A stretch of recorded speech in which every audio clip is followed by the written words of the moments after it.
নমস্কার, শুভ সন্ধ্যা। আপনি রয়েছেন কবিরের সঙ্গে। প্রচন্ড বৃষ্টি দেখতে পাচ্ছেন, চারদিক ভেসে যাচ্ছে। ভেসে যাচ্ছি কি আমরাও। কোন রাজনৈতিক ব্যক্তিত্বের গুণগান করার জন্য আজকের এই প্রতিবেদন নয়। প্রতিবেদনটি সম্পূর্ণ শোনার অনুরোধ রইল, একটু সময় লাগবে। মোহাম্মদ সেলিম, সিপিআইএম এর রাজ্য সম্পাদক, পলিট ব্যুরো মেম্বার, সুবক্তা, অত্যন্ত বাগ্মী মানুষ, দু টার্মের রাজ্যসভার সদস্য, দু টার্মের লোকসভার সদস্য, রাজ্যের প্রাক্তন মন্ত্রী, বিধায়ক, ডিএফআই সর্বভারতীয় প্রাক্তন সাধারণ সম্পাদক, সব তো ঠিক আছে। কিন্তু মোহাম্মদ সেলিমের কথা কেন বলছি? দেখুন, একজন রাজনীতিবিদ, তার কাজ তো আমি একটা জিনিস বিশ্বাস করি, আপনারা বিশ্বাস করেন কিনা সেটা আপনারা বলবেন। আমি সকাল থেকে রাত পর্যন্ত কি খাবো, কি পরবো, কত টাকার ফুয়েল আমি আমার ভেহিকেলে ভরবো, সবকিছু নির্ভর করে রাজনীতির ওপর। অর্থাৎ রাজনীতিবিদরা আমাদের জীবনের নিয়ন্তা এক প্রকারের। এই আমার অধিকার রয়েছে আমার রাজনীতিকে, আমার জীবনকে যে রাজনীতি নিয়ন্ত্রণ করছে, সেই রাজনীতিকে নিয়ন্ত্রণ করার, তার উপর সম্পূর্ণ প্রভাব বিস্তারের অধিকার আমার রয়েছে। সেই আমার দেশের গণতন্ত্র, আমার সংবিধান আমাকে সেই অধিকার দিয়েছে।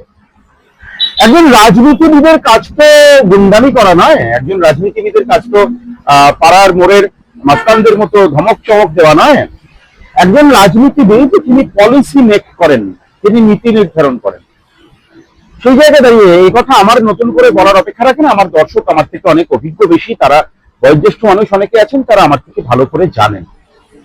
তাই এই সময়টা যখন গিমিক দেখি, যখন স্টান্টবাজি দেখি, যখন নন ইস্যুকে ইস্যু করে ভোটে জেতার দানবীয় একটা মোডাস অপারেন্ডি তৈরি, একটা ব্লু প্রিন্ট আমরা দেখি, একটা নীল নকশা আমরা দেখি, একটা রোড ম্যাপ আমরা দেখি, ঠিক সেই সময় মনে হয় এমন একজন রাজনীতিবিদের প্রয়োজন, যার কাছে জাতি, দেশ, পৃথিবী, জিওপলিটিক্স, এখন আন্তর্জাতিক রাজনীতি এবং আমাদের ব্যক্তিগত এখন শুধুমাত্র আর আমাদের সৌরজগৎ, আমাদের ব্রহ্মাণ্ড না, আমরা এখন মাল্টিভার্সের থিওরি নিয়ে চর্চা করছি। সেই জায়গায় দাঁড়িয়ে জিওপলিটিক্স সম্পর্কে, দেশের রাজনীতি সম্পর্কে, রাজ্যের রাজনীতি সম্পর্কে, তার গতিবিধি সম্পর্কে সম্যক ধারণা থাকা একজন রাজনীতিবিদের অত্যন্ত প্রয়োজন, এবং কমিউনিস্টদের তো আরো বিশেষ করে প্রয়োজন। আন্তর্জাতিকতাবাদে তারা বিশ্বাসী। তাদের বিকল্পটা কি, তাদের অল্টারনেটিভটা কি আমাদের কাছে পেশ করার মতো আমাদের জানা প্রয়োজন, আমাদের জানার অধিকার রয়েছে। সেই জায়গা থেকে দাঁড়িয়ে আমি আমার কথা দীর্ঘায়িত করবো না। মোহাম্মদ সেলিমের একটি বক্তব্য একটু আধ ঘন্টা একটু বেশি সময় লাগবে, আপনারা একটু দেখবেন, আমার বিশ্বাস আপনারা একটু দেখবেন। এবং মোহাম্মদ সেলিম অত্যন্ত সুবক্তা, তার কথা শুনতে শুনতে সময় কিভাবে পেরিয়ে যাবে। এবং আরেকটা কথা আপনাদেরকে আমি জিজ্ঞেস করছি, বিজেপি কি, ভারতীয় জনতা পার্টি কি একটু কোণঠাসা হচ্ছে? মধ্যপ্রদেশের উপনির্বাচন 7% ভোট কমেছে। দ্বিতীয় স্থানে গত নির্বাচনেও ছিলেন, কিন্তু এবারেও দ্বিতীয় স্থানে কংগ্রেস জিতেছে। 7% ভোট কমেছে, এবং বাকি পুরো 30% ভোট কমেছে।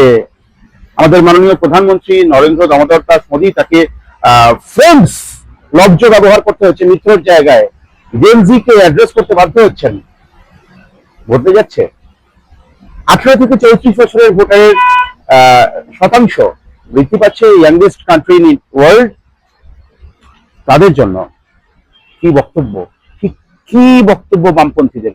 তৃণমূল কংগ্রেস তো রাজনৈতিকভাবে তাদেরকে নিকেশ করা হয়েছে। আজকে দেখেছেন আপনারা হয়তো, ঋতব্রত বন্দ্যোপাধ্যায়, তিনি অভিষেক বন্দ্যোপাধ্যায়কে নিয়ে তার বিদেশ যাত্রা সেখানে খারিজ করে দিয়েছে হাইকোর্ট। সেই মামলা, বিদেশ যাত্রা স্থগিতাদেশ অনুমতি দেয়নি, মহামান্য আদালত অনুমতি দেননি। সৌগত ভট্টাচার্য মাননীয় বিচারপতি, চোখের চিকিৎসার জন্য বিদেশে যাওয়ার কি প্রয়োজন? দেশেই করাতে হবে। তৃণমূল কংগ্রেসের যে অংশটা এখনো জীবিত, তাদেরকে দেখা যাচ্ছে পুরনো তৃণমূল সম্পর্কে, মানে অরিজিনাল তৃণমূল সম্পর্কে বিষোদ্গার করতেই ব্যস্ত। মানুষের জন্য কোনো বিকল্প নেই। বামপন্থীরা কি বলছে সম্পূর্ণটা শুনুন, এবং আপনার চোখ থেকে কবির সৌরভের ইউটিউব চ্যানেলে, যারা প্রথমবার চ্যানেলে আসেন, সাবস্ক্রাইব করে সঙ্গে থাকবেন। যে আমি এই যে কলেজ থেকে পিএইচডি পর্যন্ত পড়াশোনা করলাম, একটা A4 সাইজের সার্টিফিকেট জোগাড় করলাম, কিন্তু এই A4 কাগজের কোনো দাম নেই। কারণ এই সময়ে যে আমি এই যে বলেন না, স্টুডেন্ট ক্রেডিট লোন নিয়ে নিন, তাহলে আমার ওপরে যে ইনডেপ্টেডনেস, যে ঋণের দায় তৈরি হয়েছে, এবং তার সঙ্গে বেকারত্ব, এই সার্টিফিকেটের দাম নেই, তাহলে এমপ্লয়াবিলিটি নেই, তাহলে আমি কোথায় যাব? এর চেয়ে কত হতাশার জায়গা থেকে সে লিখছে ব্রিটিশ, যে এর চেয়ে আমি যদি একটা গুদামে তাকে মানে লাইব্রেরির তাকের বই না ঘেটে যদি গুদামের স্ট্যাক করতাম তাকে বস্তা মাল, তাহলে অন্তত আমি আমার ঘর করার জন্য কিছু টাকা জমাতে পারতাম। আর এখন আমি এই A4 সার্টিফিকেট নিয়ে আমি ঋণ কিভাবে শোধ করব সেটা আমি ঋণগ্রস্ত। এই গোটাটা উল্টে গেল। আমাদের এখানে এই ইকোনমিকে জোর কদমে চালানো হচ্ছে। ভোটের সময় অনেক কিছু বলিতে পারে, ওখানে তাহলে ব্রিটেনের রাজনীতি হবে এটাই যে তুমি বেকার, কারণ এখানে এশিয়া, আফ্রিকা, ল্যাটিন আমেরিকার লোকজন চলে আসছে, সাউথ এশিয়ানরা চলে আসছে, জেনোফোবিয়া, বিদেশি তাড়াও, এই ভাগ করা রাজনীতি। আমাদের এখানে এই যে বাই ইলেকশনের কথা বললো, এখন এবারে আমাদের এখন শুরু হয়নি, পরের বারে হবে। বাঁকিপুর উপনির্বাচনে RSS এর শাখা সরাসরি পোস্টার লাগিয়েছে, হোর্ডিং লাগিয়েছে যে ভোট দিতে হবে, শাখার নাম করে অমুক শাখা তমুক শাখা। সরাসরি RSS বলতে পারে না যে বিজেপিতে ভোট দাও বা কমল ফুলে ভোট দাও, কারণ রাজনীতি করে না ওরা। ওই যখন ব্যান্ড হয়েছিল গান্ধী হত্যার পরে, তখন তারা চিরকুটে লিখে দিয়েছিল যে তোমার গিয়ে আমরা কোনো রাজনীতি করব না, আমরা একটা সামাজিক সাংস্কৃতিক ধর্মীয় সংগঠন। অথচ সবাই জানে রাজনীতিটা কি হচ্ছে। তো ওখানে হোর্ডিং আছে বাঁকিপুরে, গেরুয়া রঙের বিশাল বড় হোর্ডিং, এখানে যেমন থাকে, কোনো নেতার ছবি নেই, কোনো ভোটের ছবি নেই, তাতে লেখা আছে হিন্দিতে, আমি বাংলা বলছি, আমরা কট্টর হিন্দু, এই জন্য এখনো আমাদের কেউ কেটে ফেলতে পারেনি। সুতরাং এই কট্টরতা রাখার জন্য ভগবাকে ভোট দিন। ভগবা মানে স্যাফরন, মানে গেরুয়াকে ভোট দিন। 2015-তে বলেছিলাম রং দে মোহে গেরুয়া, আর এখন বলছে কট্টরতাকে বজায় রাখার জন্য। এই যে ভয় ধরিয়েছে, তা নাহলে এখানে বলেনি জিহাদি চলে আসবে, বাংলাদেশ হয়ে যাবে, পূর্ব বাংলাদেশ হয়ে যাবে, আপনার ঘরে ঢুকে যাবে। এই যে আতঙ্ক এবং ভয় তৈরি করানো হয় কখনো বিদেশি সম্পর্কে, যদি বিদেশি না থাকে তাহলে ঘরের লোককে বিদেশি সাজিয়ে, জেনোফোবিক।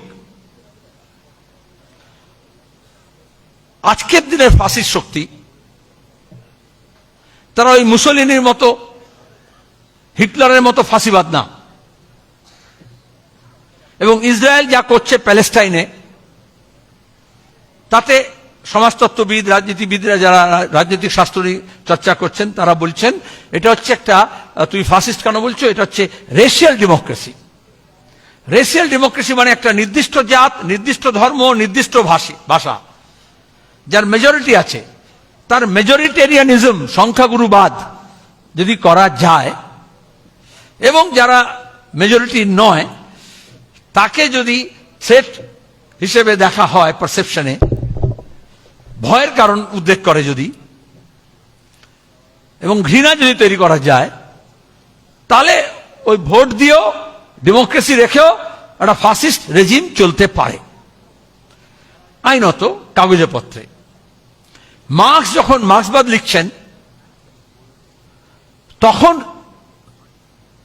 ফ্রেঞ্চ একজন দক্ষিণপন্থী দার্শনিক মরিস, সেজন্য তাকে বলা হয় মরিশিয়ান। এই মমতা, মোদী, ট্রাম্প যা দেখছেন, এর পেছনে যে দার্শনিক ভিত্তি আছে ওরা কোনো বলবে না, আমরা যেমন মার্ক্সবাদ বলি আর কি বলছি। মরিশিয়ান বলেছিলেন, মরিস বলেছিলেন ফ্রেঞ্চ শব্দে, ওটা বিখ্যাত তার উক্তি, লে পেন লিগাল, লে পেন রিয়াল। মানে একটা আইনি ব্যবস্থা থাকবে, কিন্তু রিয়ালিটিতে, বাস্তবতায় ওটা থাকবে না, আর একটা বাস্তবে থাকবে।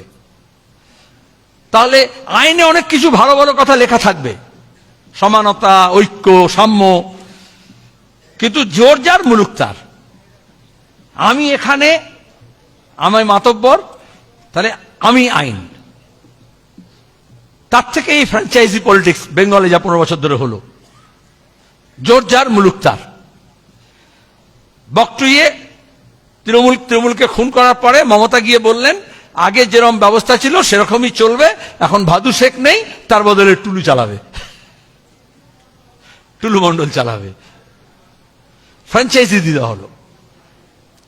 অনেকে মনে করলেন পশ্চিমবঙ্গে যাক একটা আপদ গেল, ঠিকই বড় আপদ, কিন্তু আপদ গেল, আমরা কি বললাম, কিন্তু বিপদ বাড়লো না, এলো না, বিপদ ছিল, বিপদ ছিল কিন্তু বিপদ বাড়লো। এখন মানুষ বুঝতে পারছেন এত দ্রুত কোন সরকার নির্বাচিত হওয়ার পরে মানুষের মধ্যে এত প্রশ্ন উঠে আসে না, তাদের অভিজ্ঞতা থেকেই। আমার এটা আজকে বিষয় নয়, সেটা পরে বলবো অন্য কোনো ওকেশনে, আমি কম সময় বলবো বলে ঠিক করেছিলাম। আমাদের বিপদ হচ্ছে যে বাংলা হিন্দুত্বের প্রেমে পড়ল যখন গোটা দেশে হিন্দুত্ব রাজনীতি বিধবা হতে চলেছে। ওই বললাম যে টুমরো আর টুডে, সেটা এই দিল্লির, এবং সেটা যেভাবে ছড়িয়ে পড়লো অরুণাচল প্রদেশ থেকে খোদ গুজরাট, মহারাষ্ট্র, এসব বর্ণনা দিয়েছে, দীপশিতা বলেছে, শতরূপ বলেছে, আমার থেকে অনেক ভালো বলতে পারবে, বলেছেও তাই। কিন্তু আমরা এখান থেকে কি ড্র করতে পারি? এই যে অভিযান করলো দিল্লিতে 20 তারিখে বটুকেশ্বর দত্ত সঙ্গে Bhagat Singh public safety act আর ইন্ডাস্ট্রিয়াল ডিসপিউট অ্যাক্টের জন্য যে বিল নিয়ে আসছিল ব্রিটিশ 100 বর্ষ আগে, সেই দিন বোমা ফেলেছিলেন ন্যাশনাল অ্যাসেম্বলিতে এবং বলেছিলেন কালা সরকারের কানে আওয়াজ করার জন্য, তাই তো। 13 জুলাই আমি যখন ওদের ককরোচ পার্টির ওখানকার এতে গেলাম, আমরা দিল্লিতে গেছিলাম সেন্ট্রাল গভর্নমেন্ট মিটিংয়ে, তো সবাই যাচ্ছিলাম, তো আমি সবাই 12 তারিখে ছিল, আমি 13 তারিখে গেলাম। তো বক্তৃতা করতে বললো যখন, ওখানে যখন মঞ্চে সোনাম ওয়াংচুক ভুক হরতাল করছে, খুবই খারাপ অবস্থা, শেষের দিকে একদম উঠতে পারছে না, কথা বলতে পারছে না, তখন একটা উর্দুতে একটা বা হিন্দিতে একটা শায়রি আছে, ওটাই বলেছিলাম যে দুনিয়া কা जो दौर है उसी तौर से बोलो, जो दौर है उसी तौर से बोलो, যে জমানায় যে রীতি চলছে সেই রীতি মেনে বলো, বহরো কা এলাকা হ্যায় যারা জোর সে বলো। কালাদের অবস্থা, তাহলে ওটা হচ্ছে এই যে মানুষের মধ্যে ভগৎ সিং, চন্দ্রশেখর আজাদ, বটুকেশ্বর দত্ত স্বাধীনতা আন্দোলনের যে ধারা, সেটা এই জেনারেশনের কাছে চারিত হলো। অনেক ছবিতে অনেক কিছু দেখেছেন, দেখেছেন একটা মেয়ে ভগৎ সিং পড়ছে বইটা নিয়ে আন্দোলনের মধ্যে দাঁড়িয়ে, হ্যাঁ মনে আছে রাত্রেবেলা, হ্যাঁ ওই ভিডিওগুলোতে ছিল। তাহলে এরা অনেক কিছু মুছে দেবে, এখন যেমন মুছে দিচ্ছে, নেতাজি মুছে দেবে, গান্ধী, অন্নশঙ্করের কবিতা আছে না, গান্ধী লেনিন যদি ভাঙে তাহলে গান্ধী কি বাঁচবে, গান্ধী যদি ভাঙে তাহলে কি নেতাজি বাঁচবে, আর নেতাজি যদি ভাঙে আসলে এরা নাচবে। অন্নদাশঙ্কর রায়ের কবিতা, এটা সিরিজ। এই নেতাজিকে এই 2021 নির্বাচনের আগে 100 বছর 25 বছর হবে নেতাজির, তার জন্য কত হইচই করলো। ওই ভিক্টোরিয়াতে মনে আছে, মোদী আজাদ হিন্দ ফৌজের টুপি ছাড়া অন্য কোনো টুপি পরতেন না। আমি তো এখানে এই টুপির অদল বদল দেখে আমার মনে পড়লো, ওটা আমার পয়েন্টের বিষয় ছিল না। হ্যাঁ মনে আছে ওই সময় আজাদ হিন্দ, ও তো যেখানে যায় যেমন তার পাগড়ি পরে। আর এখন ওই অনন্ত মহারাজ শুধু নয়, নেতাজি সুভাষচন্দ্র বসু, তার অবদান, সব কথা আমরা এক মানি না, কিন্তু স্বাধীনতা আন্দোলন, দেশপ্রেম, আজাদ হিন্দ ফৌজের যখন গ্রেপ্তার হয়ে লালকেল্লায় বিচার হচ্ছে, তখন দাঁড়িয়ে নেহেরু উকিল হিসেবে লড়লেন। আমাদের এখানে রশিদ আলী দিবস, কলকাতায় ছাত্র শহীদ হলো বিক্ষোভে, এগুলো তো আমরা অস্বীকার করতে পারি না। কিন্তু যাদের নিজেদের ইতিহাস থাকে না, তারা এই ইতিহাসটাকে হয় বিকৃত করে না মুছে দেয়। প্রথমে ইতিহাস বিকৃতি বলছিলাম, এখন ইতিহাস মুছে দেওয়ার চেষ্টা করছে। তাই দিল্লির এই আন্দোলনে এই যে স্পিরিট, এটা যে বাংলাদেশ, নেপাল, শ্রীলঙ্কা নয়, যেটা শতরূপ বলছিল, যে একটা গণতান্ত্রিক কাঠামো, একটা সাংবিধানিক ব্যবস্থা, একটা সংসদীয় গণতন্ত্র, আমরা কেন বলি আমাদের যুক্তরাষ্ট্রীয় কাঠামো, আমাদের ধর্মনিরপেক্ষতা, আমাদের সংসদীয় গণতন্ত্র, আমাদের সার্বভৌমত্বকে বাঁচিয়ে রাখতে হবে? কারণ স্বাধীনতা আন্দোলনের 190 বছরের উত্তরাধিকার হিসেবে যে সংবিধান তৈরি হলো, সবটা সব ভালো না, কিন্তু এই যে দেশটাকে ধরে রাখার, বেঁধে রাখার এই যে বৈচিত্র্য, মেজরিটেরিয়ানিজমের যে পলিটিক্স, ফাসিস্ট যে পলিটিক্স, তার অ্যান্টিডোট হচ্ছে নানা ভাষা, নানা মত, নানা পরিধান, বিবিধের মাঝে দেখো মিলন মহান। ওরা মনে করেছিল এই মেজরিটি মাইনরিটি করে, হিন্দুত্ব আইডেন্টিটি ওভারআর্চিং করে আমরা যা বলবো তাই মেনে নিতে হবে। কিন্তু নতুন প্রজন্ম এটা বলল, আর উত্তরপ্রদেশ, দিল্লি, উত্তর ভারত দেখলো যে এরা তো ধর্মের নামে ভোট করতে এসেছিল, কিন্তু ভোটের পরে লড়ে যাচ্ছে ধর্মেন্দ্রের নামে। তাও যদি অরিজিনাল ধর্মেন্দ্র হতো, হেমা মালিনীর বর, তাহলে বোঝা যেত ওর যে নায়ক ছিল ধর্মেন্দ্র প্রধান। ওরা মন্দির वही বানাएंगे বলে এত দাঙ্গা থেকে এত কিছু হলো, হাঙ্গামা। কিন্তু আসলে রাম মূর্তি প্রতিষ্ঠানই এত কিছু হলো, গোটা দেশের লোককে বললো ইট দাও, প্রদীপ জ্বালো, কত কি করলো, চাল নিয়ে, কিন্তু আদতে লক্ষ্য ছিল রামের মূর্তি না, লক্ষ্য ছিল দান পেটি, তাই তো? তখন 92 সালে যখন আমরা ছাত্র যুব আন্দোলন করি, তখন আমরা স্লোগান দিতাম, রাম নাম তো ঢাল হ্যায়, 186 চাল হ্যায়। আর অনেকে বলতো ওই যে রাম নাম জপনা, গান ছিল না, পরায়া মাল আপনা। এখানে হচ্ছে রাম নাম জপনা, রাম কা মাল ভি আপনা।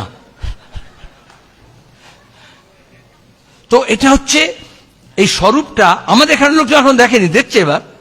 এই যে তারকেশ্বরে ওপরে ফুল বিলি করবে বলেছে, কিন্তু নিচে টিকিট লাগিয়ে দিয়েছে দর্শন করার জন্য। আসলে তো এদের যে কোনো জায়গা থেকে রোজগারের একটা ব্যবস্থাটা করতে হবে। আর যারা মনে করেছিল তৃণমূলের তোলাবাজি, গুন্ডামি, মস্তানি সব শেষ করে দেবে, আসলে ও তো নতুন দোকান খুলছে, সাইনবোর্ডটা পাল্টেছে। কিন্তু ওরাই সব, যারা যে কারবার করছিল সেটাকে নিয়ে করছে। এই যে মানুষের মধ্যে একটা হতাশা বোধ কাজ করে, এই ছাত্র যুব আন্দোলন, নতুন প্রজন্মের আন্দোলন এই হতাশাকে কাটালো। কারণ ইয়াঙ্গার জেনারেশনের ব্যাগেজ কম থাকে। স্বাধীনতা আন্দোলন, কমিউনিস্ট পার্টির গোড়াপত্তন, আমাদের বাংলার 60-এর দশকের লড়াই, 70-এর দশকের লড়াই, এটা নতুন না। এই ইয়াঙ্গার জেনারেশনের ভূমিকা, চে গুয়েভারার একটা কোটেশন আছে যে কোন বৈপ্লবিক সংগঠন এগোতে পারে না, টিকে থাকতে পারে না, যদি সে নতুন প্রজন্মের সঙ্গে তার সম্পর্ককে রিনিউ না করে। এবার এই আন্দোলনে অনেকে প্রথম একটা সন্দিগ্ধ, কারা এলো, কি হলো, কোন পার্টি করবে, নতুন পার্টি করবে। আগে আমরা আন্না হাজারে দেখেছি, তারপরে আপ দেখেছি।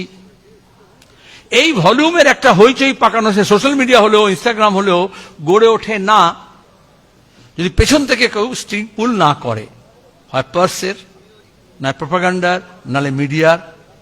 এই মেন লাইন মিডিয়াকে চ্যালেঞ্জ করে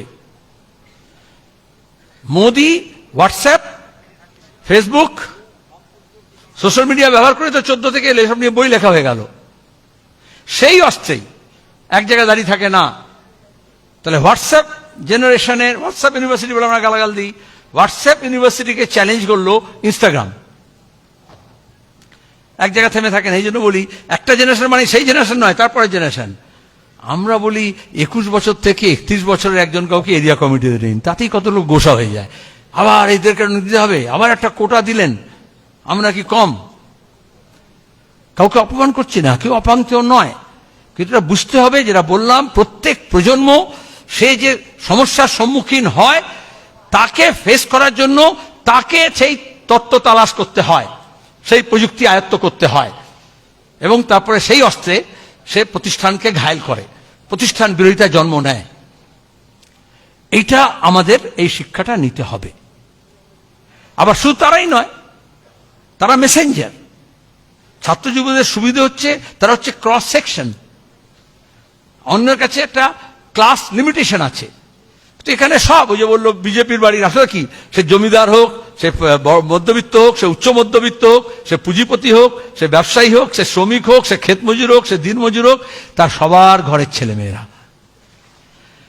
ক্রস সেকশন অফ সোসাইটি। সুতরাং তারা মেসেজকে অনেক তাড়াতাড়ি চারিদিকে নিয়ে যেতে পারে। তারপর ল্যাঙ্গুয়েজ, দিল্লি মানে হচ্ছে সব ল্যাঙ্গুয়েজের লোক আছে সেখানে।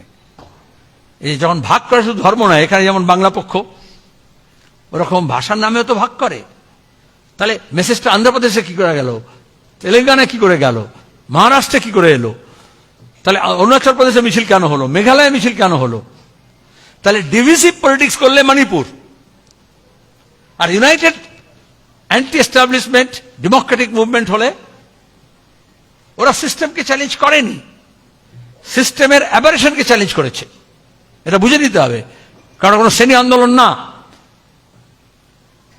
কিন্তু সেটাই কম কি, সেটাকে চ্যালেঞ্জ করতে করতে দেখলো সিস্টেম যখন তাকে মানছে না, তার কথা শুনছে না, শুনতে বাধ্য নয়, তখন তারা বললো সিস্টেমকে পাল্টাতে হবে।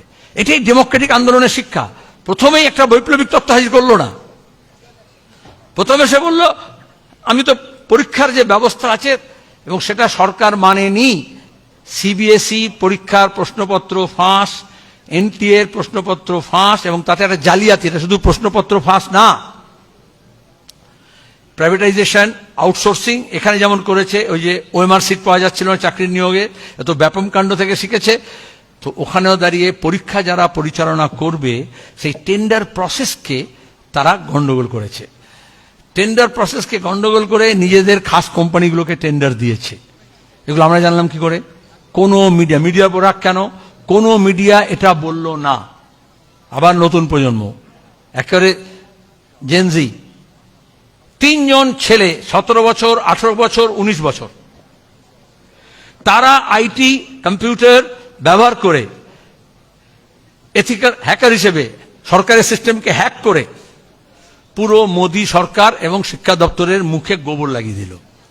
তারা দেখিয়ে দিল কিভাবে টাকা পয়সার লেনদেন হয়েছে, কিভাবে কারাপশন হয়েছে, কিভাবে সিস্টেমের মধ্যে থেকে পরীক্ষায় জালিয়াতি করা হয়েছে, কিভাবে প্রশ্নপত্র বিক্রি হয়েছে, এবং এটা করার জন্য যে প্রাইভেট সেক্টর কোম্পানিকে দেওয়া হয়েছিল তার সেই ক্রেডিবিলিটি ছিল না, সেটা নিয়েও কিরকম ঘুষ নেওয়া হয়েছে, এবং তারা কি করে ভেতর থেকে সিস্টেমটাকে দুর্বল করেছে। তার মধ্যে একজন পশ্চিমবঙ্গের, উত্তরবঙ্গের নিসর্গ অধিকারী, তখনও গ্র্যাজুয়েশন করেনি সে, আর সিস্টেম এরকম একটা বুঝে নেন, সে আইআইটিতে ভর্তি হবে এই জন্য প্রস্তুতি নিচ্ছিল, আর যেই এটা ক্র্যাক করলো, অনেক নামধাম হয়ে গেল, তখন আইআইটি তাকে ব্যাঙ্গালোরে ডেকে নিয়ে বলল তুমি আমাদের রিসার্চ প্রজেক্টে, গ্র্যাজুয়েশন নেয় পোস্ট গ্র্যাজুয়েশন নেয়, সোজাসুজি রিসার্চ প্রজেক্টে চাকরি নাও এবং এখানে তুমি রিসার্চ করো। এইভাবে যারা এসছে তাদের মধ্যে অনেককেই সিস্টেম ইন্টিগ্রেট করে নেবে। আমাদের কাজ হচ্ছে বন্যায় যে আসে, সেটা অভয় আন্দোলনের সময় আমরা বলেছিলাম, তারপরে যে পলি থাকে সেই পলিতে আমাদের আবার নতুন উদ্যমে চাষ শুরু করতে হয়, ফসল ফলাতে হয়, গোলা ভরতে হয়, এবং যারা হতাশ ছিল তাদের মধ্যে একটা আশাবাদ, আর যারা এই মোবাইল নিয়ে কম্পিউটার নিয়ে কি করছে সারাদিন খুটখুট করছে, এদের দিয়ে কিছু হবে না, তাদের একটু পুরনো ধ্যান ধারণা ভাঙতে হবে, আর তাদেরও ইহাদেরও পথে নিতে হবে, সাথে দিতে হবে অধিকার। এটা যদি না করা হয় তাহলে শুধু আমাদের কথার কথা থেকে যাবে। তৃতীয় কথা হচ্ছে রাজনীতিক, আপনাদের জেলার জন্য প্রযোজ্য। এই যে আমরা বলছি লেফট কনসলিডেশন, এই যে সিপিআই, সিপিআইএমএল, সিপিআইএম, 3টে দল একসঙ্গে বৈঠক করে চারু ভবনে, তারপর হচ্ছে আন্দোলনের একসঙ্গে যাতে আমরা এগোই, একসঙ্গে কথা বলি, তার দাবি দিয়েছে। এই মুভমেন্টে লেফট কন্টিনজেন্ট এত বেশি ইনফ্লুয়েন্স করতে পারত না যদি আমরা লেফট পার্টিস গুলো একসঙ্গে হয়ে এক সুরে কথা না বলতাম। ঐশী ঘোষ এবং নেহা বোরা তাদের এই প্রমিনেন্সি আসতে পারত না যদি কমিউনিস্ট যে সেগমেন্টস গুলো আছে তারা যদি ইউনাইটেডলি মুভ না করত। আমরা একে অপরের সমালোচনা করে, পেছনে লেগে, দুর্বলতা দেখিয়ে অনেক অনেক শক্তি ক্ষয় করেছি। তাহলে আমাদের কস্ট অফ কনফ্লিক্ট হয়েছে। এখন আমাদের প্রফিট অফ কোঅপারেশন আমাদের আর্ন করতে হবে, এবং এই জন্যই বৃহত্তর বাম আন্দোলন গড়ে তোলার দরকার আছে। সেখানে এই সংকীর্ণতা, আমার এই আসন কেন গেল, আমার ওটা কেন চলে গেল, আমরা একাই কাফি আছি। সূর্যদা বলতে বলতে ক্লান্ত হয়ে গেছে, বলেন আমরা একাই যাব। আচ্ছা, একা এসএফআই, একা আইসা, কৃষক সংগঠন একা কৃষক সভা এই ইম্প্যাক্ট তৈরি করতে পারবে? বাস্তবতা মানতে হবে, এটা ভাস্ট দেশ। এবং যে সেকশন মুভমেন্টে আসবে না, যে মিছিলে আসবে না, যে মিছিল করাকে ঘৃণা মনে করে, সে কখন আসবে? যেমন আপনার এই ক্যাটালিস্ট হিসেবে রোল থাকবে, কিন্তু একটা ক্রিটিক্যাল মাসকে আপনি নামাতে পারবেন, কিন্তু তার সঙ্গে আরো অনেককে জড়ো করতে পারবেন। তখন তার স্লোগান, তখন তার দাবি, তখন তার মুভমেন্ট, তখন তার আন্দোলন। এটা আমাদের আজকে না, কাকাবাবুর সময় থেকেই, জাতীয় মুক্তি আন্দোলনের সময়, স্বাধীনতার সময় আমরা এই কাজটা করেছি। আর যারা করেনি তারা আইসোলেশনে ছিল। আজকে আমাদের দাঁড়িয়ে বলছে যে তোমরা আইসোলেট হও।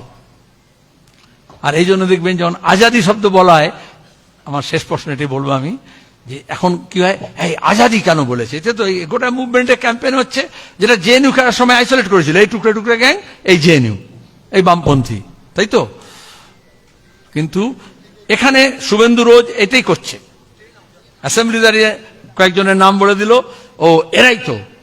তাহলে ওই যে এরা জেনোফোবিয়া, এরা জেহাদিদের বিরুদ্ধে লড়ছে, হিন্দু খাতরা মে হ্যাঁ, এটার মধ্যে এটা একটা ভুল সিলেবাস। এটা এখানে তাই করতে চেয়েছে।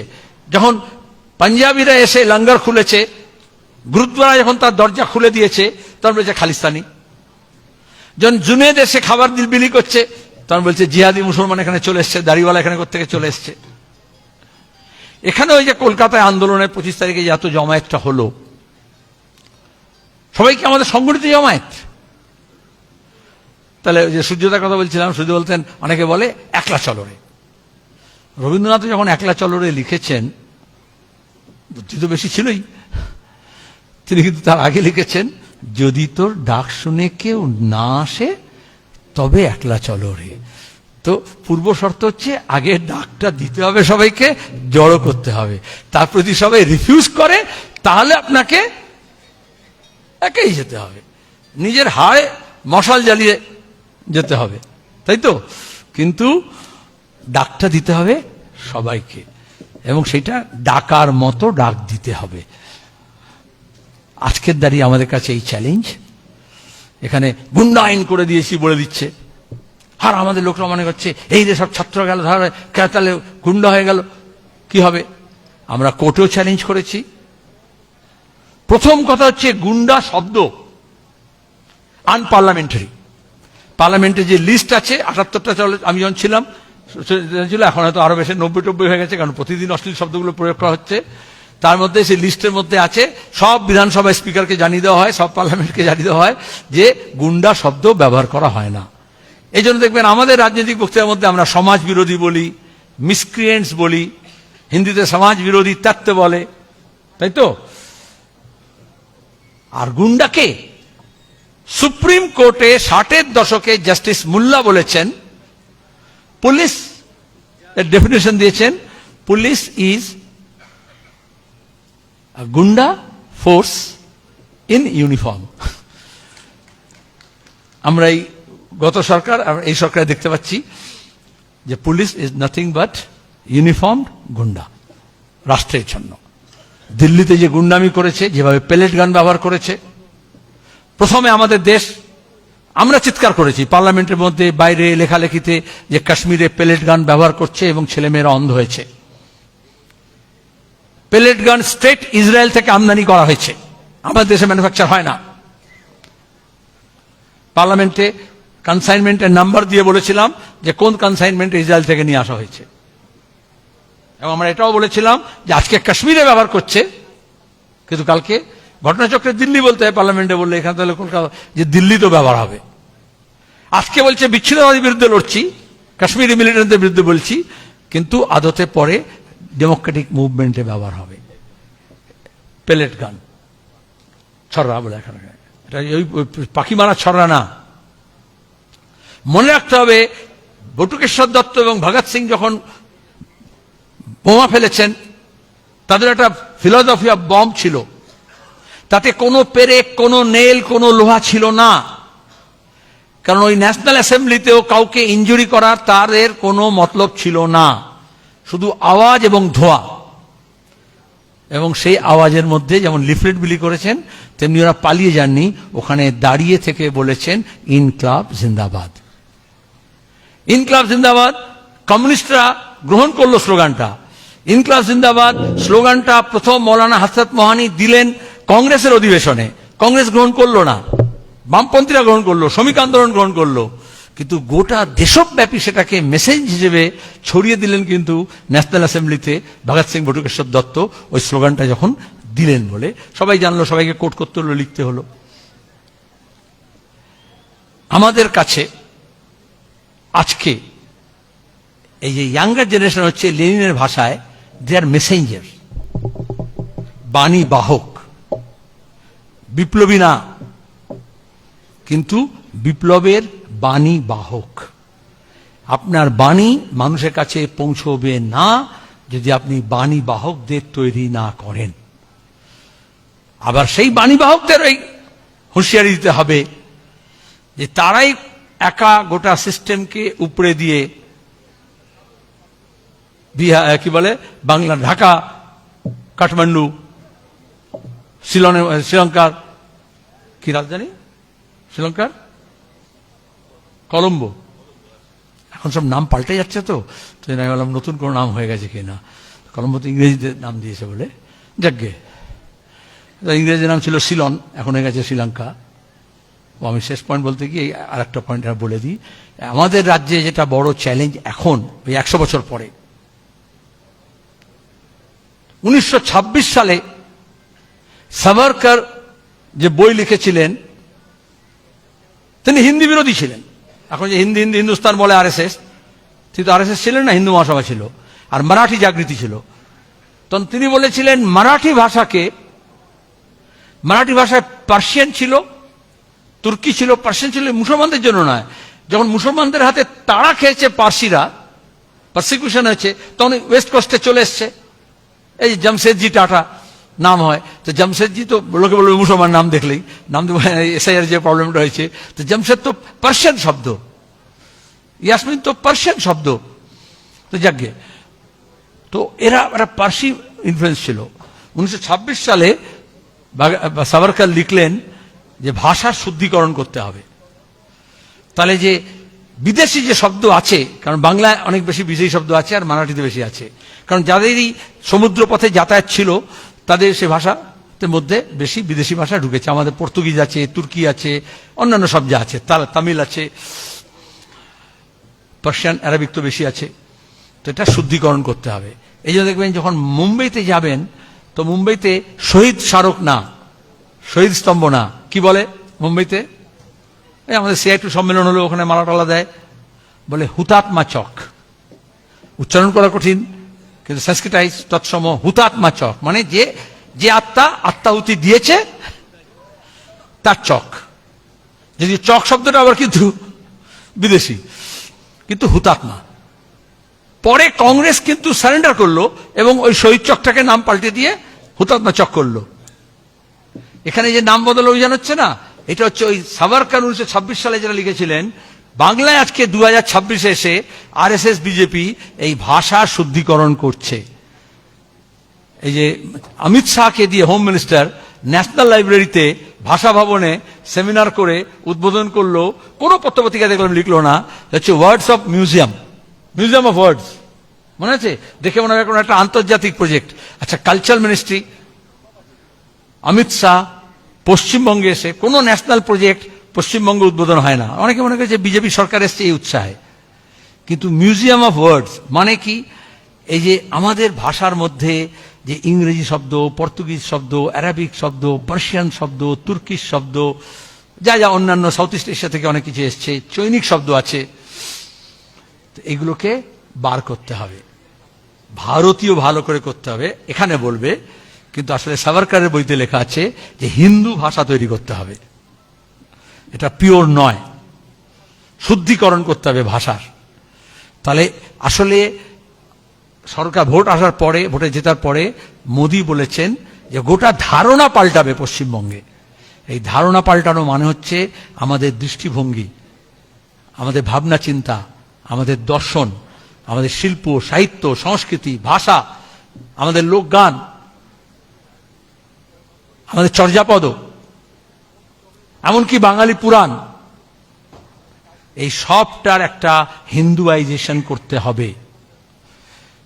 এবং এই প্রজেক্ট অনেক বড়, কিন্তু ভালো, অনেক লেটে এসছে বলে অনেক স্পিডে, একেবারে টপ গিয়ারে তারা এগুলোকে ইমপ্লিমেন্ট করার চেষ্টা করছে। কারণ গুজরাট অনেক এগিয়ে গেছিল, মহারাষ্ট্র অনেক এগিয়ে গেছিল, রাজস্থান অনেক এগিয়ে গেছে এই প্রজেক্টে, উত্তরপ্রদেশ অনেক এগিয়ে গেছে, আসাম এগিয়ে গেছে।